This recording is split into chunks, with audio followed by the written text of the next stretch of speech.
പിന്നെ പറഞ്ഞാൽ ഒരു സെറ്റിൽമെന്റ് കാശ് சரி கூட ஒரு 25 லட்சம் தான் ஒரு 50 லட்சம் தான் சொல்லிட்டு இந்த கேங் ஸ்பீட் பண்ணிக்கிறது சட்டாலும் கொடுக்கல ஒரு பைசா கொடுக்கல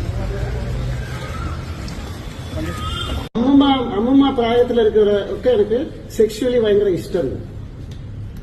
ഇങ്ങനെ ഒരു ഡോക്ടർ സംസാരിക്കുമോ? വിദ്യാഭ്യാസമുള്ള ഒരു ഡോക്ടർ സംസാരിക്കുമോ? അല്ല മെന്റൽ പേഷ്യന്റ് സംസാരിക്കുമോ?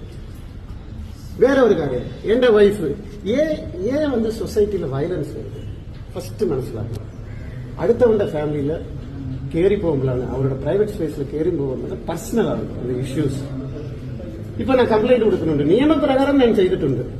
എന്നിട്ടും എന്നെ പ്രൊവോക്ക് ചെയ്തുകൊണ്ടേയിരുന്നാൽ എന്റെ ഭാര്യയുടെ ഇടിവാടിയും പറഞ്ഞാൽ ഒരു ദിവസം ഞാൻ നടൻ ബാലാവായിരിക്കില്ല, ന്യായം നോക്കില്ല, ചിലപ്പോൾ ഞാൻ ഇടിക്കേണ്ടി വരും. അത് ഞാനല്ല, നിങ്ങളായാലും ശരി. നിങ്ങളുടെ ഭാര്യ അവ കെട്ടിയവരെ എടി വാടിനി ആരെങ്കിലും വിളിച്ചാൽ നിങ്ങൾ ചവിട്ടി അടിക്കും. പക്ഷെ നമ്മളിപ്പോ നിയമപരമായിട്ട് പോയിട്ടില്ല, വയലൻസ് വേണ്ടാന്ന് പറഞ്ഞിട്ട്. ഇനി ഇത് ഞാനിപ്പോ എടുത്തിരിക്കുന്ന സ്റ്റെപ്പ് എല്ലാവർക്കും ഒരു എക്സാമ്പിൾ ആയിരിക്കും. ഞങ്ങൾ ജയിച്ചിരിക്കും, തീർച്ചയായിട്ടും ജയിച്ചിരിക്കും.